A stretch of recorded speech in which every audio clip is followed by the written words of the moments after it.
Today we are going to talk about how to answer situational or behavioral call center interview questions, which is also applicable to any type of interview, if I must say. So if you want that kind of discussion, then stay tuned on this video.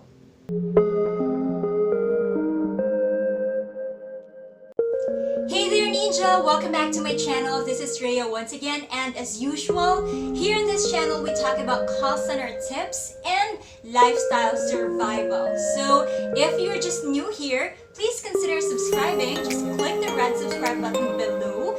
And if you have already subscribed, then thank you so much. To give you an idea, situational or behavioral questions are asked during an interview so that the interviewers or the company would know whether you're competent for a certain task or not. Sometimes you don't notice that they are already asking you a situational or behavioral question, and when you're not prepared for it, you will not be able to answer it properly. But there is actually a technique to answer behavioral questions so that you will be able to convince your interviewer that you are the one for their company. So that's what we are going to discuss today. Usually, behavioral or situational questions start with, tell me of a certain time when you ... or describe a situation wherein you did ... So usually the questions start with those things, and when those questions come, then you can follow the STAR format. So what is the STAR format of answering interview questions? It is actually a very effective technique so that you will be able to provide a structured or organized response instead of just blurting out something that you have thought of 1 second ago. So S stands for situation, or what situation were you in during that time. Letter T stands for task, or what was the task that was asked for you to do. Letter A stands for action, or what is the course of action, or what was the course of action that you did so that you can achieve or fulfill that letter T, which was the task. And letter R stands for result or results. So what was the result or the outcome of your action for that certain task or situation? So again, just remember the STAR format. Situation, task, action, and results. That's it. Bye. No, I'm just kidding. Of course, we are going to discuss some sample questions and my sample answers to some behavioral questions using the STAR format technique. My insider tip for this, when you are already preparing for your call center interview, is to really get down to it, get a piece of paper and write down all the experiences that you've had. If you are a college graduate or fresh from college, or let's just say you're an undergraduate who wants to apply, you can use your experiences from the university or from school. It does not have to be a very, grand kind of experience. Just something simple, as long as you did something good, will do.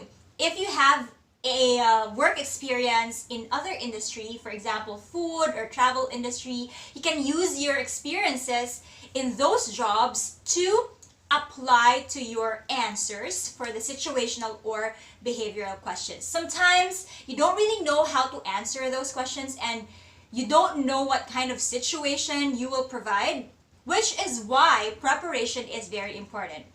So again, list down, let's just say 1 to 5 experiences that you've had previously that you can use to answer behavioral or situational questions. So I hope that makes sense. Another insider tip that I can provide is to make sure you are using specific examples rather than generic examples. Like when you say, I have been a very dedicated and very hardworking individual in my past job.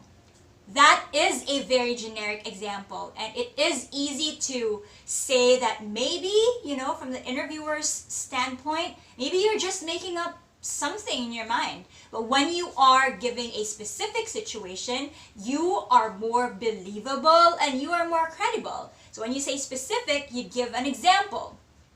For example, you can say, in my past job as a fast food waiter, I had to work really hard because I needed to support my family because I was the breadwinner. Until now, I am still the breadwinner. So it's specific, right? Compared to the generic example that I provided earlier. So now that we have that out of the way, let's talk about some sample interview questions. And I hope this discussion will help you in answering your questions during your interview. Okay, here's the first behavioral / situational question that we will break down based on the STAR format. And by the way, it just rained, so you might hear some raindrops on the background. Sorry about that. So let's continue. The question is, tell me about a time when you were able to help out a team member. So again, even though you haven't worked in the call center before, it does not have to be a team member at work. It can also be a classmate or a friend while doing your project in school or in the community. It's up to you. Just have to specify the situation. So the situation for letter S is this. I had a teammate who was having a hard time hitting her AHT, or average call handling time. And she was upset because it seemed that she couldn't do it anymore. That was the situation. And the task is this. Since I was hitting the target for AHT, I felt it would be best as her teammate to help her out in achieving her AHT target as well. So that was your task in my sample answer. And then the action is, I helped her with phone simulations during our breaks and after shift so she could practice effective ways to answer a customer efficiently. I also shared with her my best practices, such as being direct to the point when speaking with the customer, as well as listening to the customer's concern properly to avoid repetition. So the action part of the STAR format is like the how question, like how did you help your teammate? And then what is the result of that action? So because of what you did, what happened next? The result is or was, with our daily practice, her AHT decreased day by day until she got more comfortable with her scripting. So I hope you got a sense of how to answer that question using the STAR format. Yes? Okay, now let's move on to the second sample question and answer. Describe a situation when you felt a team member was not contributing enough. So in my first question, the sample answer has to do with someone who has already worked in the call center previously. Now for this question, I will give up an example for you, college graduates, or those who don't have call center experience. So I'm not going to break it down anymore. It's really just my sample answer for the question. This is going to be my first time to work in a call center, if ever, but I do have an example back in school. My screenplay class had to come up with a play which would serve as our final examination for that subject. It was a big class, and two of my classmates who were assigned to work with our props team would just go home right away when we'd schedule meetings or rehearsals. I was assigned to be the stage manager for the play, and I wanted everyone to be around during practice. So I asked our class director to hold an open forum and a class meeting and made sure that my two classmates were present. We didn't single them out. We talked to everybody as a team so that each one would know and understand his or her roles in our play. After that, my two classmates found it just right to show up during rehearsals or after class to help with making the props. So again, if you notice, it's really very structured.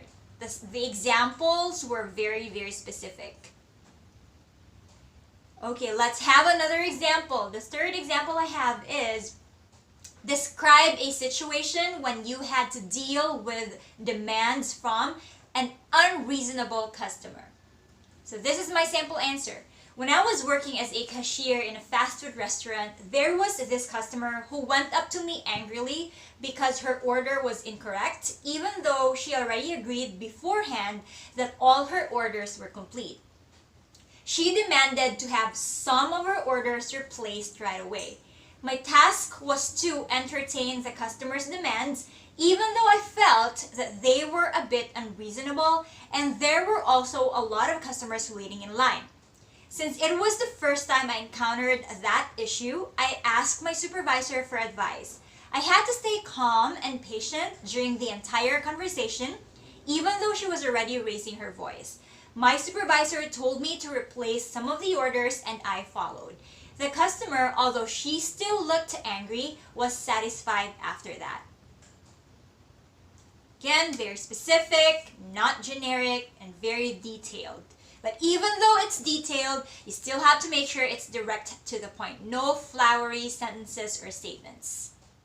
Okay, the next example. Describe a situation when you had to calm down a very angry customer. So this is a sample answer. I worked as an airline personnel and one time there were two foreign customers who were late from boarding the plane. They were already checked in, but when it was boarding time, they were nowhere to be found until the boarding gate closed. And they found out they couldn't board the plane anymore. One of the customers was yelling and screaming at me for a good 15 minutes because he insisted that they were already checked in. As the in charge, I calmly explained to the customer that the airplane was already in its final stage of security checks, that they can no longer board the plane and that their names were called for boarding but they did not show up. To calm him down, I told him that I will just look for the next available flight for them, and fortunately, the next flight had vacant seats. The customers calmed down after that. And the last example that I have is this. Tell me about a time you failed and how did you deal with that situation? So this is my sample answer. I remember when my college professor once asked us to write a reaction paper about an interview with an artist that we watched in class. I had to write a one-page reaction and I was so excited and confident with what I wrote that I really believed I was going to get a high score. When my professor already returned the papers after she checked them, I got a 2/10 score with a sad face beside it. I am an achiever type of person, so it was hard for me to accept it. It turned out that I had a different understanding of her instructions, so I did not get the reaction paper right. What I did was just to painfully accept my failure and told myself that I would do better next time and that I'd make sure I had the instructions right. I used my failure as a learning experience and thought that I could still make up for it next time. Final tips.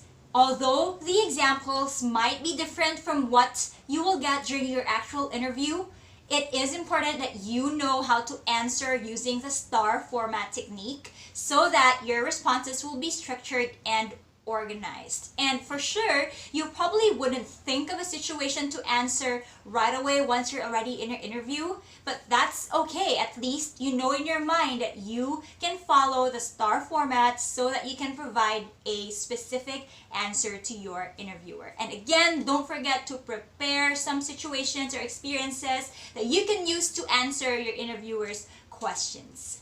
So as usual, if you like this content, please don't forget to like, subscribe if you haven't yet.